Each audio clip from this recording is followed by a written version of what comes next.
Hello everyone, welcome back to Devradi Pathshala. So guys, today topic of discussion is program cell death apoptosis. ठीक है, तो आज की इस वीडियो में मैं आप लोगों के साथ में डिस्कस करूंगी about program cell death apoptosis, जहां से कि मैं आपको बेसिक से आज जो है वो स्टार्ट करूंगी और देन हम एडवांस की तरफ चलेंगे। ठीक है, सो ये टॉपिक है unit number 4 cell communication and cell signalling से। ये टॉपिक बहुत ही ज़्यादा इम्पॉर्टेंट है। जो भी स्टूडेंट प्रिपेयर कर रहे हैं CSIR NET GATE ICMR DBT JRF के लिए, साथ ही साथ MSc या BSc स्टूडेंट्स के लिए ये टॉपिक बहुत इंपॉर्टेंट होगा। सो वीडियो को एंड तक ज़रूर देखें। ये इसका पार्ट 1 है। ऐसे प्रोसीडिंग पार्ट में लेकर आती रहूँगी और पार्ट 1 पार्ट 2 करके हम इसको कंप्लीट कर लेंगे। देन मैं इसके प्रीवियस ईयर क्वेश्चंस भी आपको इस प्लेटफॉर्म में यानी यूट्यूब पे मैं आपको करवा दूँगी। सो वीडियो को एंड तक देखें और देवराड़ी पाठशाला को सब्सक्राइब करना और शेयर करना ना भूलें। So let's proceed. ओके, तो सबसे पहले बात कर लेते हैं प्रोग्राम सेल डेथ।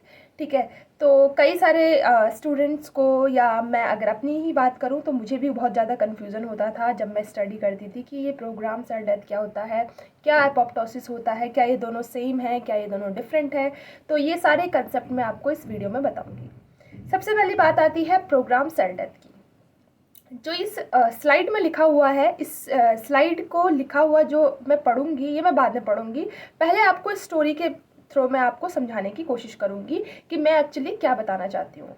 सो प्रोग्राम सेल डेथ, जैसे हम लोग नॉर्मली अपनी लाइफ में बोलते हैं या हम लोगों ने बचपन से सुना होता है या हम लोग कई सारी चीज़ों जगह पढ़ते हैं कि जैसे जिस भी पर्सन या व्यक्ति या किसी भी लिविंग थिंग का इस धरती पे जन्म होता है तो उसके साथ ही साथ उसका ये भी तय होता है कि उसे एक ना एक दिन मरना है, चाहे वो हम एनिमल्स हो, प्लांट्स हो या कोई भी हो। ठीक है, सबका मरना क्या है, तय है। यानी एक ने जो भी इस धरती पे आएगा उसका मरना तय है। ठीक है, ऐसे ही यानी हमारे जो बॉडी है उसकी प्रोग्रामिंग सेट की जाती है कि हमें एक ना एक टाइम पे हमें मरना ही, एक ना एक टाइम पे हमारी बॉडी काम करना बंद कर देगी, चाहे वो अगले 100 साल में करे, 120 साल में करे, 150 साल में करे या 60 साल में करे।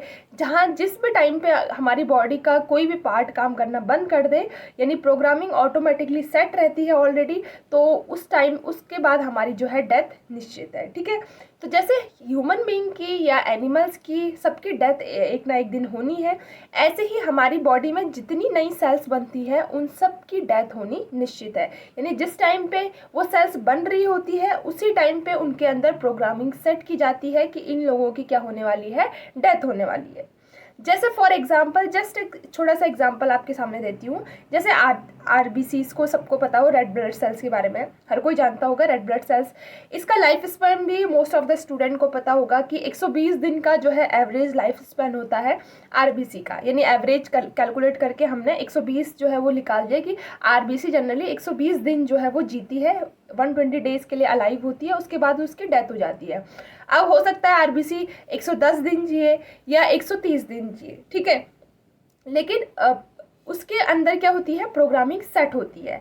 अब आपका RBC जब बन रहा था उसी टाइम उसके अंदर प्रोग्रामिंग सेट कर दी गई थी कि अब इसको इतना टाइम बाद इसकी डेथ निश्चित है, चाहे 110 दिन, चाहे 120 दिन, चाहे 130 दिन। ठीक है, एवरेज कैलकुलेट करके निकाल लिया, 120 दिन का एवरेज है डेथ का RBC का। ठीक है, तो उसके अंदर पहले से ही प्रोग्रामिंग सेट की जाती है कि अगर ये इतना टाइम अगर इसने बिता दिया है या इतने इसने डिवीज़न कर दिए हैं तो इतने डिवीज़न के बाद इसकी डेथ, इसे यानी इसका एपोप्टोसिस जो है, इसका जो प्रोग्राम सेल डेथ है वो हो जाएगा। ठीक है, अभी हम प्रोग्राम सेल डेथ पे आते हैं। तो यानी हर सेल के अंदर प्रोग्रामिंग की जाती है कि इतने टाइम बाद इसकी डेथ होने वाली है। जैसे प्रोग्रामिंग का मतलब मैं आपको एक और तरीके से समझा सकती हूँ। जैसे कि फॉर एग्जांपल कि मैं अगर आपकी यूट्यूब की क्लासेस लेती हूँ तो मैं रोज़ 5 बजे आपको एक वीडियो अपलोड करती हूँ, जस्ट फॉर एन एग्जांपल कि मैंने रोज़ प्रोग्रामिंग सेट की गई है कि मैं हर दिन 5 बजे वीडियो अपलोड करूँगी। तो ऐसे ही क्या है, हर दिन की क्या है, प्रोग्रामिंग सेट है। ऐसे ही हर सेल्स की प्रोग्रामिंग सेट है कि उनको इतने लाइफ टाइम के बाद, इतना लाइफ स्पैन के बाद उनकी डेथ निश्चित है। ठीक है, तो सब सेल्स के अंदर क्या होती है, ये प्रोग्रामिंग होती है। जितनी भी आपकी बॉडी सेल्स हैं, यानी मसल सेल्स हो या कोई भी न्यूरॉन सेल्स हो, सबकी प्रोग्रामिंग, सबके अंदर जो है वो प्रोग्रामिंग सेट की जाती है कि बस इतने टाइम के बाद इनकी डेथ होनी निश्चित है। ठीक है, तो इसे हम बोलते हैं प्रोग्राम्ड सेल डेथ। यानी जो कि क्या हुआ है, प्रोग्रामिंग की गई थी इसके अंदर ऑलरेडी। ये ऐसा नहीं है कि एक्सीडेंटल सेल डेथ नहीं है। जैसे अगर आपका आरबीसी को तो 120 दिन का जीना था, ठीक है, जस्ट एग्जांपल, लेकिन आपके क्या हुआ, हाथ में यहाँ पे कट लग गया, हाथ पे कट लग गया तो ब्लड फ्लो हुआ, यानी जो आरबीसी थी जो अभी अभी बनी थी वो बाहर निकल गई। अब बाहर निकल के तो वो मरेंगी ही, राइट। तो ये क्या हो गई, ये एक्सीडेंटल डेथ हो गई। इन डेथ को हम क्या बोलते हैं, एक्सीडेंटल डेथ, जो कि एक्सीडेंट से होती है, ठीक है। तो अगर आपका हाथ पे कट लग गया, उसकी वजह से जो आपकी सेल्स डैमेज होती है, उनको हम क्या बोलते हैं, एक्सीडेंटल डेथ। लेकिन प्रोग्राम सेल डेथ क्या होता है कि ऑलरेडी सेल्स के अंदर प्रोग्रामिंग की जाती है हर सेल के अंदर कि इनको इतने फिक्स टाइम के बाद इनकी डेथ करानी है। तो हर सेल जो है हमारा इतने फिक्स टाइम के बाद जो है वो प्रोग्राम सेल डेथ परफॉर्म करता है और उसकी डेथ हो जाती है, ठीक है। तो आई होप आप लोगों को थोड़ा बहुत समझ में आया होगा कि मैं क्या कहना चाह रही हूँ, क्या मतलब होता है प्रोग्राम्ड सेल डेथ का, ठीक है। हम स्लाइड के थ्रू पढ़ते हैं, देन हम देखेंगे कि एपोप्टोसिस क्या होता है। Okay, so most cell death in animals occur not by accident. Accident का मतलब हो गया कट लग गया, चोट लग गई, ठीक है, कहीं पर मसल डैमेज हो गया, ये डैमेज हो गया, ठीक है, तो वो हो गया एक्सीडेंटल डेथ। लेकिन ज़्यादातर जो एनिमल्स में, जैसे हमारी बॉडी में जो ज़्यादातर सेल डेथ होती है वो किसके थ्रू होती है, प्रोग्राम सेल डेथ के थ्रू होती है, ठीक है। प्रोग्राम सेल डेथ बहुत इंपॉर्टेंट है। अभी आपको लग रहा होगा कि ये क्यों कराते हैं, इसका मैं आपको रीज़न भी बताऊंगी, इंपॉर्टेंस भी बताऊंगी, ठीक है।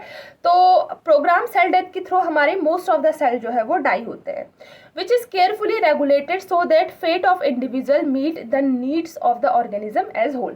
और इसको बहुत केयरफुली रेगुलेट किया जाता है। ऐसा नहीं कि किसी को भी कभी भी मार दिया, नहीं, हर सेल्स में प्रोग्रामिंग की जाती है। हर सेल्स का प्रोग्राम, यानी हर सेल्स का एक फिक्स टाइम है कि इतना टाइम ये जिएगी, इसके बाद इसकी डेथ हो जाएगी। चाहे वो WBC हो, RBC हो, मसल सेल्स हो, इपिथेलियल सेल्स हो, गट्स की सेल हो, ठीक है, कोई भी न्यूरॉन सेल्स हो, सबके अंदर प्रोग्रामिंग की जाती है कि इतना टाइम इनका लाइफ स्पैन है, इसके बाद इनकी ऑटोमेटिक डेथ हो जाएगी, ऑटोमेटिक इनकी प्रोग्राम सेल डेथ हो जाएगी।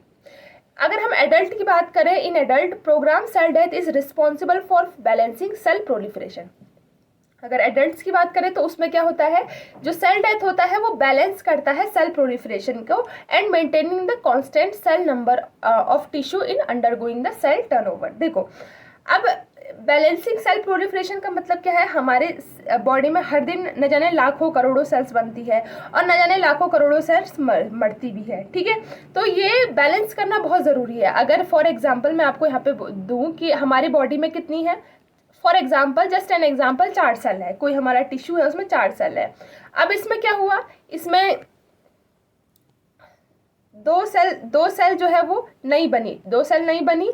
अब 2 सेल नहीं बनी तो ये कितनी हो जाएंगी, 6 हो जाएंगी। कितनी हो जाएंगी, 6 हो जाएंगी, ठीक है। अब इसमें फिर से 2 नई सेल बनी तो ये 8 हो जाएंगी। इस तरीके से सेल यानी मास जो है हमारा बढ़ता रहेगा। लेकिन अगर यहीं पर सेल डेथ भी होने लग जाए तो, यानी 2 सेल ऐड हुई तो 2 सेल घट भी गई, तो वापस से आपका 4 का रेशो बन गया।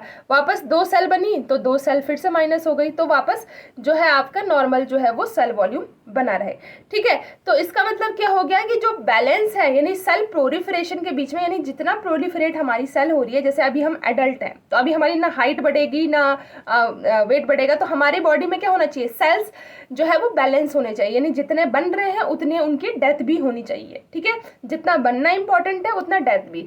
अगर ये डेथ ना हो तो क्या होगा, अगर प्रोग्राम सेल डेथ नहीं होगी तो क्या होगा, कैंसर कॉज हो जाएगा। कैंसर में यही तो होता है कि सेल जो है वो रेगुलेट कंटिन्यूसली प्रोलिफरेट करती है, उनका प्रोग्रामिंग नहीं होता है, वो सेल डेथ परफॉर्म नहीं करती है, तो फिर आपका कंटिन्यूसली क्या हो जाएगा, सेल डेथ होता रहेगा, ठीक है। तो इसीलिए जितनी सेल्स आपकी बॉडी में बन रही है रोज, उतनी ही आपकी सेल डेथ भी होनी चाहिए, तभी हमारा जो सेल्स का वॉल्यूम है या नंबर ऑफ सेल्स है वो बैलेंस बन के रहेंगे और हमारी लाइफ एक बैलेंस लाइफ चलेगी, राइट। जैसे एग्जाम्पल यहाँ पे दिया गया है आपको कि 5 × 10⁻11 ब्लड सेल्स, रोज जो 5 × 10⁻11 ब्लड सेल्स जो है वो एलिमिनेट होती है daily in human by program cell death, यानी हमारे अंदर रोज 5 × 10⁻11 ब्लड सेल्स जो है रोज एलिमिनेट होती है, ठीक है, through program cell death balancing their contractual production of the bone marrow. क्योंकि बोन मैरो क्या कर रहा है, कंटिन्यूसली हमारी बॉडी में क्या कर रहा है, सेल्स को प्रोड्यूस कर रहा है, ब्लड सेल्स प्रोड्यूस कर रहा है। तो एक दिन में सोचो, हर दिन में इतने 5 × 10⁻11 अगर आप कैलकुलेट करोगे तो पता नहीं ट्रिलियंस में जो है वो नंबर आएंगे, ठीक है। तो इतना ज़्यादा अमाउंट में जो है वो सेल्स जो है वो रोज़ आपकी बॉडी से एलिमिनेट हो रही है। अब इतने सेल्स का एक्सीडेंट तो नहीं हो रहा है ना, क्या हो रहा है, प्रोग्रामिंग सेट की गई है कि इतने सेल्स ने मरना है, इनका प्रोग्रामिंग सेट की जाती है कि इतने सेल्स जो है रेगुलरली मर रही है, तो इतनी बन भी रही होगी तभी तो हम जीवित है, तभी तो हमारा ब्लड वॉल्यूम मेंटेन है, वरना तो इतने सेल्स जाएंगे तो ब्लड तो बचेगा ही नहीं, राइट। तो इसीलिए ब्लड वॉल्यूम भी क्या है आपका, मेंटेन है। तो मेंटेन कैसे है, क्योंकि बोन मैरो भी इतने क्या कर रही है, प्रोड्यूस कर रही है, जिससे कि क्या बना हुआ है, बैलेंस लाइफ जो है वो बनी हुई है, बैलेंस जो है हमारी लाइफ चल रही है। तो आपने देखा कितना ज़्यादा इंपॉर्टेंट जो है वो प्रोग्राम सेल डेथ होता है, ठीक है। In addition program cell death provide a defence mechanism by damage और potentially dangerous cells can eliminate for the good of the organism as whole. इसके और एक फ़ायदा है, एक तो बैलेंस करता है हमारी बॉडी को, दूसरा डिफेंस मैकेनिज्म की तरह भी काम करता है। जैसे कोई सेल है उसमें कुछ डैमेज आ गया, ठीक है, जो डैमेज ठीक नहीं हो रहा है, अब ऐसा डैमेज परसिस्ट कर जाए तो कैंसर कॉज हो जाता है, ठीक है, कई सारी बीमारियां होने लग जाती है। तो ऐसे सेल्स जो भी डैमेज होते हैं उन्हें तुरंत प्रोग्राम सेल डेथ के थ्रू एलिमिनेट किया जाता है बॉडी से कि भाई तुम जाओ, अभी कोई वो नहीं है, जाओ। तो ऐसे सेल्स की तुरंत डेथ करा दी जाती है। तो इनके अंदर क्या है, ऑटोमेटिकली प्रोग्राम सेल डेथ है, प्रोग्रामिंग हो चुकी थी, जिस टाइम पे वो पैदा हुए उसी टाइम पे वो उनके अंदर प्रोग्रामिंग थी कि कुछ भी गड़बड़ होगी तो तुरंत ये प्रोग्रामिंग एक्टिवेट हो जाएगी और इनका सेल डेथ हो जाएगा। Next, potentially dangerous cell can eliminate. कुछ सेल्स डेंजरस हो सकती है, जैसे कैंसरस सेल्स हो गई, इनको जो है बॉडी से एलिमिनेट करने के लिए, तो इन सब चीज़ों के लिए जो है वो प्रोग्राम सेल डेथ बहुत इंपॉर्टेंट है। तो ये act as a defence mechanism की तरफ भी काम करता है, ठीक है। तो आई होप आप लोगों को समझ में आया होगा कि प्रोग्राम सेल डेथ क्या होता है, कैसे ये काम करता है, ठीक है। चलो नेक्स्ट चलते हैं। ओके, नेक्स्ट आता है apoptosis. In contrast with the accidental death that result in a acute injury. जैसे एक्सीडेंटल डेथ होती है जिसमें इंजरी होती है, ठीक है, इंजरी से अगर किसी सेल की डेथ होती है तो हम नेक्रोसिस उसे नाम बोलते हैं, नेक्रोसिस भी आपको ध्यान रखना है। Program cell death is an active process. Program cell death क्या है, एक एक्टिव प्रोसेस है, ये ऐसा नहीं कि किसी का वेट करेगा, नहीं, ये ऑलरेडी सेट है। मैंने जैसे आपको बताया प्रोग्रामिंग सेट है, इतने टाइम बाद इस सेल की डेथ होनी है, इतने टाइम बाद इस सेल की डेथ होनी है, हर सेल का अपना लाइफ स्पैन है, इतने टाइम तक वो जीवित रहेगा, उसके बाद उसकी प्रोग्राम सेल डेथ करवा दी जाएगी। Okay, which is usually proceed by a distinct cellular series of cellular changes known as apoptosis, ठीक है। अब apoptosis क्या है, तो प्रोग्राम सेल डेथ, जैसे जो प्रोग्राम सेल डेथ क्या है कि प्रोग्राम की जा रही है, प्रोग्रामिंग की जा रही है हर सेल की कि इतने टाइम बाद ये सेल की डेथ होनी है, या इस सेल में कुछ गड़बड़ हो रही है तो इस सेल की डेथ हो रही है। अब जो प्रोग्राम सेल डेथ होती है वो किसके थ्रू सेल डेथ करवाता है, एपोप्टोसिस के थ्रू। एपोप्टोसिस एक पाथवे है, एक सेलुलर चेंजेस है जिसकी वजह से जो है वो सेल डेथ कराई जाती है। तो most of the program cell death जो होती है वो एपोप्टोसिस के थ्रू किया जाता है, ठीक है। आ रही बात समझ में। एपोप्टोसिस का मतलब क्या है, एपोप्टोसिस का मतलब होता है फॉलिंग ऑफ। इसका मतलब क्या हो गया, एपोप्टोसिस का मतलब मैं यहाँ पे लिख देती हूँ, दिस इज फॉलिंग ऑफ, ठीक है। होता है एपोप्टोसिस का मतलब भी डेथ है, लेकिन it is a pathway that opt by the program cell death. Most of the program cell death जो प्रोग्रामिंग की जाती है सेल्स के अंदर, वो कौन सा पाथवे लेता है, एपोप्टोसिस पाथवे लेता है टू किल द सेल, जिससे कि सेल की डेथ करा सके। जैसे सेल में कोई डैमेज हो गया तो प्रोग्राम सेल डेथ किसके थ्रू जाएगा, एपोप्टोसिस के थ्रू उसकी सेल डेथ करा देगा। या उसका टाइम ड्यूरेशन कंप्लीट हो चुका है तो अब एपोप्टोसिस चलेगा, एपोप्टोसिस के थ्रू उस सेल की डेथ करा दी जाएगी, ठीक है। So during apoptosis chromosomal DNA is usually fragmented as a result of cleavage between the nucleosome. तो एपोप्टोसिस में होता क्या है, जनरली एपोप्टोसिस पाथवे में जो क्रोमोसोमल डीएनए है, यानी जो डीएनए है आपके न्यूक्लियस के अंदर, उसको फ्रैगमेंट कर दिया जाता है, यानी उसे तोड़ दिया जाता है और result in a cleavage between nucleosome. और ये न्यूक्लियोसोम्स के बीच में भी जो है वो क्लीवेज जो है वो कर दिया जाता है, जिससे कि आपका एपोप्टोसिस अकर होता है और फाइनली सेल डेथ हो जाती है। The chromatin condense and the nucleus then break into the small pieces. Finally, cell itself shrink, break into the membrane enclosed fragment called apoptotic body. ठीक है, क्रोमेटिन कंडेंस होने लग जाते हैं, न्यूक्लियस जो है आपका वो ब्रेक हो जाता है, न्यूक्लियर मेम्ब्रेन ब्रेक हो जाती है, सेल खुद ब खुद श्रिंक होने लग जाता है और आपका छोटे छोटे फ्रेगमेंट्स में जो है वो सेल डिवाइड हो जाती है, जिसे हम क्या बोलते हैं, एपोप्टोटिक बॉडी, ठीक है। तो आई बात समझ में प्रोग्राम सेल डेथ और एपोप्टोसिस में। तो प्रोग्राम सेल डेथ एक ऐसा प्रोसेस है जो कि पाथवे लेता है एपोप्टोसिस का, जिससे कि वो सेल डेथ करवाता है, ठीक है। तो अपोप्टोसिस इज अ पाथवे, ठीक है, for cell death. And program cell death is a programming, की प्रोग्रामिंग की गई है, सेट किया गया है कि हर सेल को कितना टाइम जीना है, कितना किसका ड्यूरेशन होना चाहिए, वो जो है प्रोग्रामिंग सेल के अंदर की गई है, ठीक है। तो आई होप आप लोगों को समझ में आया होगा। तो नेक्स्ट चलते हैं। ओके तो जैसे यहाँ पर आपको दिया गया है, ये इमेज के थ्रू बताया गया है, जैसे ये नॉर्मल सेल थी, अब जब इसमें प्रोग्राम सेल डेथ एक्टिवेट हुआ है तो इस प्रोग्राम सेल डेथ ने अपोप्टोसिस पाथवे लिया। अपोप्टोसिस पाथवे में देखा जाएगा तो यहाँ पर देखो इसका डीएनए जो है वो फ्रेगमेंट होना स्टार्ट हो जाएगा और क्रोमेटिन जो है वो कंडेंस होना स्टार्ट हो जाएगा। देखो ये इस तरीके से डीएनए इसमें फ्रेगमेंट होना स्टार्ट हो जाएगा, डीएनए ब्रेकआउट होना स्टार्ट हो जाएगा, फिर न्यूक्लियस इसका ब्रेकआउट हो जाएगा। न्यूक्लियस देखो किस तरीके से ब्रेकआउट हो रहा है, और फिर जो है सेल्स का जो है छोटे छोटे टुकड़ों में सेल्स जो है वो डिवाइड हो जाता है, जिसको हम एपोप्टोटिक सेल्स भी बोलते हैं या एपोप्टोटिक बॉडीज हम उनको बोलते हैं, ठीक है। तो इस तरीके से जो है वो एपोप्टोसिस पाथवे काम करता है और ये इस तरीके से आपका सेल डेथ करवाता है, ठीक है। तो आई होप गाइस आप लोगों को समझ में आया होगा। अगर कोई भी डाउट होता है तो आप चैट बॉक्स में बता सकते हो। साथ ही साथ में यहाँ पर लिंक भी दिया हुआ है देवराड़ी पाठशाला का टेलीग्राम चैनल का, तो टेलीग्राम चैनल को सर्च कर लो, और साथ ही साथ इस वीडियो के डिस्क्रिप्शन बॉक्स में भी दिया होगा लिंक, डायरेक्टली वहाँ से ज्वाइन कर लो टेलीग्राम चैनल। वहाँ पर आप अपने कमेंट्स बेझिझक जो है वो पूछ सकते हो। चलो तो ये इस तरीके से आपकी नॉर्मल सेल्स दिखती है, ये माइक्रोस्कोपिक व्यू है। नॉर्मल सेल्स माइक्रोस्कोप के अंदर इस तरीके से देखने को मिल रही थी, और जब इसका अपोप्टोसिस हो गया था तब ये इस तरीके से फ्रेगमेंटेड देखने को मिल रही थी। देखो कितने छोटे छोटे टुकड़ों में जो है वो डिवाइड हो चुकी है आपकी नॉर्मल सेल्स, ठीक है। तो ये किसकी वजह से हुआ? अपोप्टोसिस की वजह से। ओके नेक्स्ट चलते हैं। तो now phagocytosis of apoptotic cells, ठीक है। अब फैगोसाइटोसिस कैसे होता है एपोप्टोटिक सेल्स का, यानी कि फैगोसाइटोसिस का मतलब, फैगो का मतलब होता है खाना, किसी चीज़ को ईट करना, ठीक है। तो फैगोसाइटोसिस मतलब ऐसी एपोप्टोटिक सेल्स को कौन खाता है, ठीक है, ये हम यहाँ पे डिस्कस करेंगे। So apoptotic cell and cell fragments, जो एपोप्टोटिक सेल है या जो कि एपोप्टोसिस का पाथवे लेने वाली है, या जो सेल फ्रेगमेंट हो चुकी है जिनमें एपोप्टोसिस ऑलरेडी हो चुका है, वो सेल छोटे छोटे टुकड़ों में यानी एपोप्टोटिक बॉडीज में डिवाइड हो चुकी है, वो efficiently recognised by phagocytosed both by macrophages and the neighbouring cells, ठीक है। तो ऐसे बॉडीज को, ऐसे एपोप्टोटिक सेल या एपोप्टोटिक बॉडीज को कौन रिकॉग्नाइज करता है? मैक्रोफेजेस और नेबरिंग सेल्स, दोनों इसे रिकॉग्नाइज करता है। So cell die by apoptosis and rapidly remove from the tissue, ताकि सेल्स जो है वो एपोप्टोसिस से डाई हो सके और टिश्यू से उनका सफाया भी किया जा सके, ठीक है।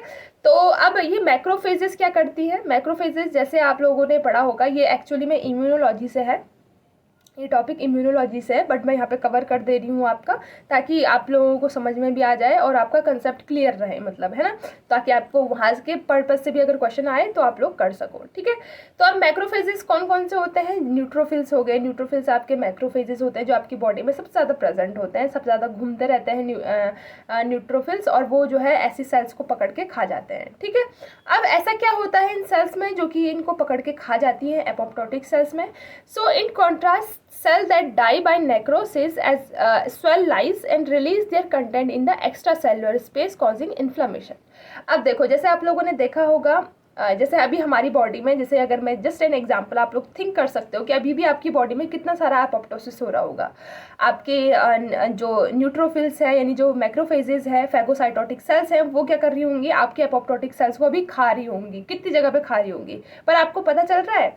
कहीं पे आपको दर्द वगैरह हो रहा है कि अरे यहाँ पर कोई सेल खा रहा है, यहाँ पे कुछ पता चल रहा है? कुछ भी पता नहीं चल रहा है, राइट। लेकिन जिस टाइम पे नेक्रोसिस होता है, नेक्रोसिस यानी एक्सीडेंटल डेथ, यानी जिस टाइम पे आपका कट लग गया, यहाँ पे छोटा सा हाथ पे कट लग गया, तो हाथ पे कट लग जाता है तो वहाँ पर क्या होने लग जाता है? स्वेलिंग होने लग जाती है, पेन होने लग जाता है, राइट, इन्फ्लेमेशन होने लग जाता है। तो अब जब भी आपका सेल डेथ नेक्रोसिस से होती है ना, उस टाइम पे आपका क्या होता है? सेल स्वेलअप होती है वहाँ पर, ठीक है, और कंटेंट जो है वो एक्स्ट्रा सेलुलर स्पेस पे आने लग जाता है, इन्फ्लेमेशन कॉज होने लग जाता है। तो ये किस में होता है? नेक्रोसिस में। लेकिन अभी भी एपोप्टोसिस में ये काम नहीं होता है। एपोप्टोसिस अभी आपके हाथ में न जाने कितने सेल्स का एपोप्टोसिस हो रहा होगा। अगर मैं इतने सी हाथ का उंगली का छोटा सा हिस्सा भी लूँ तो यहाँ पर भी न जाने कितने सेल्स का एपोप्टोसिस हो रहा होगा। लेकिन क्या मुझे पता चल रहा है? क्या मेरे यहाँ पे पेन हो रहा है? क्या आपके हो रहा है? नहीं हो रहा है, किसी को कुछ पता नहीं चल रहा है। तो एपोप्टोसिस के टाइम पे कभी भी ना तो स्वेलिंग होती है ना इन्फ्लामेशन होता है, इस तरीके की कोई भी चीज़ें नहीं होती है जो कि नेक्रोसिस में देखी जाती है, यानी एक्सीडेंटल डेथ में देखी जाती है। ठीक है, तो ये बात भी आपको ध्यान रखना है, इंपॉर्टेंट कॉन्सेप्ट है, आपसे पूछा जा सकता है। ठीक है, तो बेसिक कंसेप्ट है, ऐसे धीरे धीरे अपने कंसेप्ट जो है वो बिल्डअप करना है। So the removal of apoptotic cells is mediated by, अब जो भी एपोप्टोटिक सेल्स होती है उनका रिमूवल कैसे किया जाता है, by the expression so called eat me signal on the cell surface. अब जो बेचारी एपोप्टोटिक सेल्स होती है, यानी जिनका सेल डेथ होने वाला होता है, ये खुद ही बोलती हैं, खुद ही फैगोसाइटोटिक सेल्स को, मैक्रोफेजेस को बोलती है कि अरे आओ और मुझे खाओ। उस सिग्नल को हम क्या बोलते हैं, ईट मी सिग्नल, यानी मुझे आओ और मुझे खाओ, ये सिग्नल ये देती है। ठीक है, अब ये सिग्नल तो ठीक है बोल रही है, अब ऐसे बोलेगी थोड़ी, सेल थोड़ी बोलेगी कि ईट मी खाओ, ये तो हम बोल सकते हैं, सेल थोड़ी बोल सकती है। तो सेल ये बात कैसे बताती है कि ईट मी सिग्नल यानी मुझे खाओ, ये बात कैसे बताती है, उसकी सेल्स के बाहर पे एक फॉस्फोलिपिड होता है जिसका नाम है फॉस्फोटिडिलसीरीन। जरा मैं आपको इमेज से दिखाऊं, यहाँ पे देखो। ठीक है, ये इमेज आप लोगों को विजिबल हो रहा होगा, ये आपका क्या है, सेल मेम्ब्रेन है। आप यहाँ पर देखोगे तो ये आपका सेल मेम्ब्रेन है। ठीक है, सेल मेम्ब्रेन आपकी क्या होती है, लिपिड बाइलेयर से बनी होती है। ठीक है, हम लोगों ने मेम्ब्रेन स्ट्रक्चर एंड फंक्शन में पढ़ा था, फॉस्फोलिपिड्स के बारे में मैंने आपको पढ़ाया था। फ्री क्लास अवेलेबल है अनअकैडमी पे, देख लेना, आप मेरी प्रोफाइल में चले जाना अनअकैडमी में, पिंकी देवराड़ी से सर्च कर लेना मुझे अनअकैडमी में, और वहाँ पे पढ़ लेना अगर किसी को पढ़ना हो तो। ठीक है, बाकी बहुत सारे बच्चों ने पढ़ा भी होगा तो अच्छी बात है। ठीक है, तो अब जो मेम्ब्रेन जो हमारी बाइलेयर होती है, एक लेयर हमारी बाहर की तरफ को फेस करती है, दूसरी लेयर हमारी साइटोसोल की तरफ फेस करती है, ये आउटसाइड द सेल, और ये साइटोसोल की तरफ फेस करती है। अब जनरली जो साइटोसोल की तरफ फेस करती है वो जो फॉस्फोटिडिलसीरीन, जो कि क्या है आपका फॉस्फोलिपिड है, ये क्या है आपका फॉस्फोलिपिड। ठीक है, बहुत सारे फॉस्फोलिपिड प्रेजेंट होते हैं, फॉस्फेटिडिलसीरीन, फॉस्फेटिडिलकोलिन, फॉस्फेटिडिलइथेनॉलामीन, बहुत सारे हम लोगों ने पढ़े थे, राइट। तो जो फॉस्फेटिडिलसीरीन है, ये जनरली जो है सेल, नॉर्मल सेल्स में जिनमें एपोप्टोसिस नहीं करवाना है, सेल अपना मस्त खुश अच्छे से जी रहा है, उसे कोई एपोप्टोसिस नहीं चाहिए, नहीं कराना उसे, नहीं बोलना कि मुझे खाओ, तो उसमें जो है फॉस्फेटिडिलसीरीन अंदर की तरफ होता है, यानी साइटोसोल की तरफ फेस करता है। जैसे यहाँ पे आपको ब्लू कलर का दिख रहा है, यहाँ पे दिस इज फॉस्फेटिडिलसीरीन, ये साइटोसोल की तरफ फेस किया हुआ है कि बोल रहा है कि नहीं भाई मैं तो मस्त चिल हूँ, मुझे कुछ नहीं करना है, मैं तो मस्त हूँ। ठीक है, अब ईट मी सिग्नल कैसे आता है, जब ये नॉर्मल सेल अपोप्टोसिस की तरफ जाएगी, जैसे यहाँ पर आप देख सकते हो, इस नॉर्मल सेल ने क्या बोला कि मुझे मेरा एपोप्टोसिस करवाओ, यानी मुझे फैगोसाइटोसिस कराओ। ये फैगोसाइटोटिक सेल इस नॉर्मल सेल के पास कैसे आई, इस अपोप्टोटिक सेल के पास कैसे आई, इस एपोप्टोटिक सेल ने क्या किया है, जो फॉस्फोटिडिलसीरीन है इसको बाहर की तरफ कर दिया। ठीक है, चलो मैं आपको एक बार इमेज से बता देती हूँ ताकि आपको क्लियर हो जाए, मे भी आपको समझ में ना आ रहा हो, जरा मैं इमेज से बता दूँ। देखो, जब नॉर्मल सेल थी, ये नॉर्मल सेल है, ठीक है, नॉर्मल सेल ने अपने अंदर जो है वो फॉस्फोटिडिलसीरीन वाला जो सिग्नल था वो अंदर रखती है। जितनी भी आपका नॉर्मल सेल्स होती है वो फॉस्फोटिडिलसीरीन को, फॉस्फोलिपिड को अंदर की तरफ रखती है, यानी फॉस्फोलिपिड बाइलेयर के अंदर की तरफ, ये साइटोसोल की तरफ। लेकिन जब ये नॉर्मल सेल जो है वो कन्वर्ट हो जाती है किसमें, एपोप्टोटिक सेल में, यानी ये जब इसमें कुछ गड़बड़ हो जाती है या इसका टाइम ड्यूरेशन ख़त्म हो जाता है कि अब इसे मरना है, इसको डेथ करनी है, तो अब जो ये फॉस्फोटिडिलसीरीन जो कि अंदर की तरफ है, वो फॉस्फोटिडिलसीरीन जो है वो बाहर की तरफ आ जाता है, यानी आउटसाइड की तरफ फेस करने लग जाता है ये फॉस्फोलिपिड। तो जैसे ही फॉस्फोटिडिलसीरीन बाहर की तरफ फेस करता है इस एपोप्टोटिक सेल्स में, तो इस फॉस्फोटिडिलसीरीन के बाहर आते ही इसे कौन पहचानता है, आपकी मैक्रोफेजेस। मैक्रोफेजेस आती है, मैक्रोफेजेस बोलती है अच्छा इसे खाना है, इसके पास कुछ रिसेप्टर होते हैं जो इस फॉस्फोटिडिलसीरीन के साथ बाइंड करते हैं, और ये फैगोसाइटोटिक सेल्स जो है बोलती है अच्छा इसे खाना है, और इसे इनगल्फ कर जाती है पूरा का पूरा। ठीक है, तो ईट मी सिग्नल क्या है, जब आपका फॉस्फोटिडिलसीरीन जो है, पीएस जो है फॉस्फोटिडिलसीरीन, ये बाहर की तरफ आ जाए, यानी आउटसाइड द सेल आ जाए, तो इसका मतलब ये क्या है, ईट मी सिग्नल है। सेल बोल रही है आओ और मुझे खाओ, मेरा एपोप्टोसिस करवा दो, मेरा टाइम ड्यूरेशन खत्म हो गया है, या मेरे अंदर कुछ डैमेजेस आ गए हैं जो कि रिपेयर नहीं हो सकते हैं, तो आप मेरी डेथ करवा दो। तो इस तरीके से आपकी जो है वो सेल डेथ करवाई जाती है। ठीक है, आई बात सबको समझ में। यहाँ पर इस फिगर के थ्रू भी देख लेते हैं। जैसे यहाँ पर स्टार्टिंग में ये साइटोसोलिक साइड था, ये आउटसाइड था, तो नॉर्मल सेल में तो फॉस्फोटिडिल सीरीन कहाँ है, साइटोसोलिक साइड में है, राइट। लेकिन जब ये एबनॉर्मल हो जाएगी, यानी जब ये एपोप्टोटिक बन जाएगी, तब ये इसका जो फॉस्फोटिडिल सीरीन है यहाँ से कूद के इधर आ जाएगा, आउटसाइड द सेल वो दिखने लग जाएगा, ठीक है। जैसे ही आउटसाइड द सेल आएगा, जैसे यहाँ पे दिख रहा है आपको आउटसाइड द सेल सारे फॉस्फोटिडिल सीरीन आ गए हैं। फॉस्फोटिडिल सीरीन जैसे ही सारे बाहर की तरफ आ जाते हैं तो फैगोसाइटोटिक सेल्स के रिसेप्टर इन पे बाइंड करने लग जाते हैं, और जब फैगोसाइटोटिक रिसेप्टर इन पे बाइंड करने लग जाते हैं, यानी फैगोसाइटोटिक सेल्स जो है वो इसको पहचान गई है कि इसे खाना है, इसका एपोप्टोसिस कराना है, तो ये इसका फटाफट एपोप्टोसिस करवा देती है, ठीक है। तो इस तरीके से आपका एपोप्टोसिस होता है। यहाँ पर आपको इसमें भी देखा है फॉस्फोटिडिल सीरीन है, और इस पे रिसेप्टर पे ये बाइंड कर रहा है, ये किसका मेम्ब्रेन है, ये फैगोसाइटोटिक सेल्स का मेम्ब्रेन है, ठीक है। इसका रिसेप्टर इस पे बाइंड कर रहा है और इसको खा रहा है। तो इस तरीके से जो है वो ईट मी सिग्नल जो है वो काम करता है, ठीक है। तो आई होप आप लोगों को समझ में आया होगा ईट मी सिग्नल, ठीक है। बाकी नेक्स्ट चलते हैं। ओके, तो इतनी बात सबको समझ में आई होगी, ठीक है। ओके, नेक्स्ट आता है आपका कैस्पेसिस, ठीक है। तो गाइज कैस्पेसिस की वीडियो मैं नेक्स्ट वीडियो में बनाऊंगी। मैं नहीं चाहती कि वीडियो थोड़ा सा बोरिंग हो जाए, ठीक है। तो हम लोग नेक्स्ट उसमें मैं आपको कैस्पेसिस समझाऊंगी। तो जितना मैंने अभी तक पढ़ाया है उसको अच्छे से पढ़ लेना, अच्छे से रिवाइज कर लेना। अगर कोई भी डाउट होता है तो डायरेक्टली मुझसे पूछ लेना, कोई दिक्कत नहीं है, वीडियो के कमेंट सेक्शन में पूछ लेना। और अगर आप किसी टॉपिक पे वीडियो चाहते हो तो वो भी बता देना, ठीक है। तो कैस्पेसिस हम पढ़ेंगे नेक्स्ट लेक्चर में, ठीक है। इंपॉर्टेंट है आपके एग्जाम के लिए, ठीक है। चलो गाइस, तो मिलते हैं नेक्स्ट वीडियो में, तब तक के लिए टेक केयर, बाय बाय।